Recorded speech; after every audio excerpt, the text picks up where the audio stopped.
अगर आप लोग हमारे चैनल पर नए हैं तो प्लीज चैनल को सब्सक्राइब करो और ऐसे पार्टनर की वीडियो देखने के लिए बेल आइकन को ऑन करें। आधी रात बीत चुकी थी। उस दिन कामना ऑफिस में काफी लेट हो चुकी थी। उफ़, काफी देर हो गई आज। मम्मी पापा मेरा इंतजार कर रहे होंगे। कामना ने अपनी गाड़ी निकाली और घर की ओर जाने लगी। कामना बहुत जल्दी में थी। शायद लेट हो जाने की वजह से उसे डर भी लग रहा था। सड़क पर कोई नहीं था। कामना ने गाड़ी की रफ्तार तेज कर दी, लेकिन तभी उसकी गाड़ी एक पत्थर से जा टकराई और कामना का जोरदार एक्सीडेंट हो गया। कामना के सिर से काफी खून बह रहा था और वो बेहोश हो गई थी। थोड़ी देर कामना वहाँ उसी हालत में पड़ी रही। तभी उधर से नीरज अपनी साइकिल से गुजर रहा था। अरे, यहाँ तो किसी का एक्सीडेंट हो गया है। नीरज ने पास जाकर देखा तो ये लड़की यहाँ सुनसान रात में इस हालत में। अरे, इसका तो काफी खून बह गया है। अगर जल्दी इसे अस्पताल नहीं ले गया तो इसकी जान को खतरा भी हो सकता है। लेकिन इसे अस्पताल ले कैसे जाऊँ? मेरे पास तो एक साइकिल है। नीरज की नजर कामना के मोबाइल फोन पर पड़ी।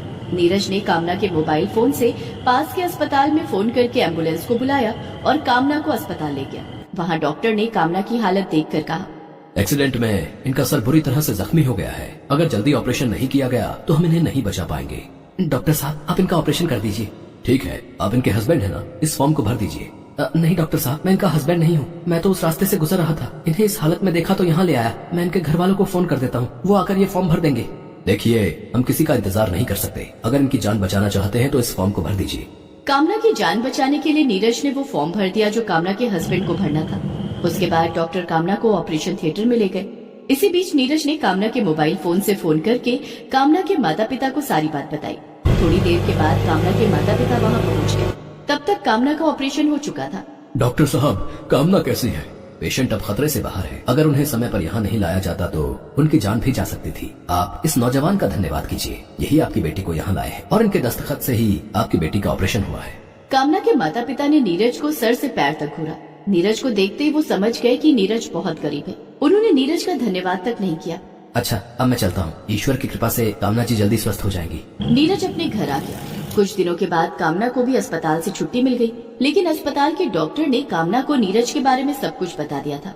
कामना अब उसी जगह पर जाकर नीरज को ढूंढने लगी। एक दिन उसे साइकिल पर नीरज जाता हुआ दिखाई दिया। कामना ने उसे रोक कर कहा, आप ही नीरज है ना? आप? ईश्वर का लाख लाख शुक्र है कि आप ठीक हो गई। जी, मैं ही नीरज हूँ। लेकिन आप यहाँ कैसे? मैं आपको कब से ढूंढ रही हूँ। आज मेरी ये जिंदगी आप ही की देन है। मुझे डॉक्टरों ने सब कुछ बता दिया है कि कैसे उस दिन आपने मेरी जान बचाई और मेरे हस्बैंड की जगह साइन करके मेरा ऑपरेशन करवाया। उस दिन से नीरज और कामना रोज मिलने लगे। धीरे धीरे दोनों में अच्छी दोस्ती हो गई और दोस्ती प्यार में बदल गई। एक दिन, नीरज, मैं तुमसे शादी करना चाहती हूँ।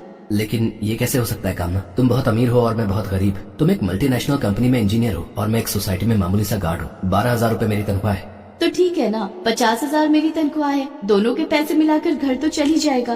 कामना, मेरा घर बहुत छोटा है। घर में माँ बाबूजी और एक छोटी बहन भी है। उन सबकी जिम्मेदारी मेरे कंधों पर है। कोई बात नहीं, अब उन सबकी जिम्मेदारी भी मेरी है। बहाने मत बनाओ नीरज। जिंदगी में ऐशो आराम ज्यादा मायने नहीं रखते। जब आपका जीवन साथी आपको जान से भी ज्यादा प्यार करता हो और तुम वही हो, मुझे तुम्हारे अलावा और कुछ नहीं चाहिए। लेकिन तुम्हारे माता पिता हमारे रिश्ते को कभी मंजूर नहीं करेंगे। मैं मम्मी पापा से बात करूंगी। मुझे पूरा यकीन है कि वो मान जाएंगे। लेकिन वही हुआ जिसका नीरज को डर था। कामना के माता पिता इस रिश्ते के लिए बिल्कुल भी तैयार नहीं थे। जिसके बाद कामना और नीरज ने मंदिर में शादी कर ली। शादी के बाद कामना नीरज के घर आ गई। नीरज के घर में उसके माता पिता और ननद रूबी ने कामना का बहुत शानदार स्वागत किया। भाभी, मैंने आपके लिए पूरे रास्ते में फूल बिछाए हैं। आप इन्हीं फूलों पर चलकर अपने कमरे तक जाना। मेरी भाभी के पैर जमीन पर नहीं पड़ने चाहिए। कामना बहू, तू अपने कमरे में चलकर आराम कर। हम वहीं तेरे लिए ठंडा शरबत और नाश्ता भिजवाते हैं। बाहर बहुत गर्मी है, तुझे बहुत प्यास लगी होगी ना? और ये भारी कपड़े बदलकर हल्के और आरामदायक कपड़े पहन ले। जी माँ जी। कमरे में आकर, नीरज, तुम्हारे घर वाले तो बहुत अच्छे हैं। ऐसा लग रहा है जैसे मैं इन्हें बरसों से जानती हूँ। कामना, हम गरीब है तो क्या हुआ? हमारा दिल बहुत अमीर है। वो तो लग ही रहा है। जून का महीना था। गर्मी बहुत ज्यादा पड़ रही थी। नीरज के घर में एसी नहीं था। 2 कमरे के घर में सिर्फ पंखे लगे हुए थे। कामना पसीने पसीने हो रही थी। माफ करना कामना, मेरे घर में एसी नहीं है। तुम्हें तो एसी में रहने की आदत है ना? कोई बात नहीं नीरज, फ्रिज से थोड़ी सी बर्फ ला कर दे दो।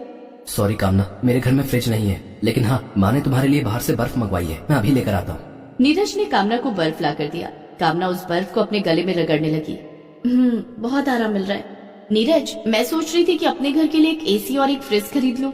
लेकिन कामना, उसमें बहुत पैसे खर्च हो जाएंगे। डोंट वरी, मेरे अकाउंट में भी बहुत पैसे हैं। एसी और फ्रिज तो आ ही जाएगा, और बिजली के बिल की तुम चिंता मत करना, बिल मैं भर दूंगी। तभी नीरज की माँ सुनीता हाथों में शरबत और नाश्ते का ट्रे लेकर वहाँ आती है। कामना बहू, अभी अभी तो तुम आई हो, अभी से घर के लिए खर्चे की बात सोचने लगी। हमें ऐसा लगेगा जैसे हम दहेज ले रहे हैं। माँ जी, इसमें दहेज वाली कोई बात नहीं है। अब ये घर मेरा भी है और अपने घर के लिए मुझे इतना तो करना चाहिए ना। देखिए ना, इतनी गर्मी में आप और बाबूजी कितने परेशान हो रहे हैं। घर में एसी लग जाएगा तो आप सब चैन से रहना, और फ्रिज आ जाएगा तो ठंडा ठंडा पानी पीना। दूसरे दिन कामना ने बाजार जाकर 2 एसी और 1 फ्रिज खरीदा और घर में लगवा दिया। अब नीरज का घर एसी की ठंडी हवा से तरोताजा रहता। गर्मी में सबको पीने के लिए ठंडा पानी भी मिलने लगा। कुछ दिनों की छुट्टी के बाद कामना ने अपनी जॉब फिर से ज्वाइन कर ली और नीरज भी अपनी ड्यूटी पर जाने लगा। एक दिन, कामना के पापा, जब से कामना गई है मुझे उसकी बहुत याद आती है। क्यों ना हम उसके घर चलकर उससे मिलकर आए। तुम क्या चाहती हो कामना की माँ? हम उस गरीब गार्ड के घर जाएंगे? कभी नहीं। कामना के पापा, अब हमारी बेटी उस घर में है, हमें वहाँ जाकर देखना चाहिए कि वो लोग उसे कैसे रख रहे हैं। ठीक है, तुम कहती हो तो चलो चलते हैं। उस दिन शाम को जब कामना ऑफिस से घर आई तो उसके घर के सामने एक बड़ी सी गाड़ी आकर रुकी। कामना ने खिड़की से देखा कि उसके माता पिता उसके घर आए थे। कामना के सास ससुर ने कामना के माता पिता को बड़े सम्मान के साथ घर में बिठाया। उफ, बाहर कितनी गर्मी है। थैंक गॉड तुम्हारे घर में एसी है। कामना बेटी, एक गार्ड के घर में एसी? कहीं ये एसी तुमने तो नहीं लगवाया? नहीं माँ, ये एसी तो नीरज ने लगवाया है। लेकिन नीरज के पास इतने पैसे कहाँ? पिताजी, नीरज हर महीने अपनी सैलरी से एसी की किश्त भरते हैं। आप ये सब छोड़िए। तभी नीरज की बहन रूबी हाथों में ठंडे शरबत का ट्रे लेकर आई। ओह, तो घर में फ्रिज भी है। हमने तो सोचा हमारी बेटी ने घड़े का पानी पीना शुरू कर दिया होगा। आपने सही सोचा है माँ, हम सब अब फ्रिज की जगह घड़े का पानी ही पीना शुरू करेंगे। घड़े का पानी स्वास्थ्य के लिए लाभदायक होता है और उससे गला भी खराब नहीं होता है। बस कामना, अपने ससुराल की गरीबी छिपाने की झूठी कोशिश मत करो। हमें सब पता है कि ये लोग तुम्हारे लायक नहीं हैं। अब भी कुछ नहीं बिगड़ा है बेटी। नीरज को तलाक दे दो, हम तुम्हारी शादी बहुत ही अच्छे खानदान में करवा देंगे। तुम्हें पैसों की कोई दिक्कत नहीं होगी। पिताजी, मुझे यहाँ भी कोई दिक्कत नहीं है। ये आपका वहम है कि पैसे वाले लोग ही अच्छे होते हैं। अच्छाई का पैसों से कोई लेना देना नहीं है। नीरज गरीब है तो क्या हुआ, वो मुझे बहुत प्यार करते हैं। मुझे नीरज से अच्छा जीवन साथी कोई और मिल ही नहीं सकता था। कामना की बात सुनकर उसके माता पिता नाराज होकर वहाँ से जाने लगते। रुक जाइए सत्येंद्र बाबू, यूँ नाराज होकर मत जाइए। हम लोग गरीब हैं तो क्या हुआ, घर आए मेहमान की बातों का बुरा नहीं मानते। अब खाना खाकर जाइए। लेकिन कामना के माता पिता नहीं रुके। उन्होंने कामना के ससुर की बातों का जवाब देना भी जरूरी नहीं समझा और वहाँ से चले गए। जैसे वे गाड़ी से थोड़ी दूर आगे बढ़े, उनकी गाड़ी को कुछ गुंडों ने चारों तरफ से घेर लिया।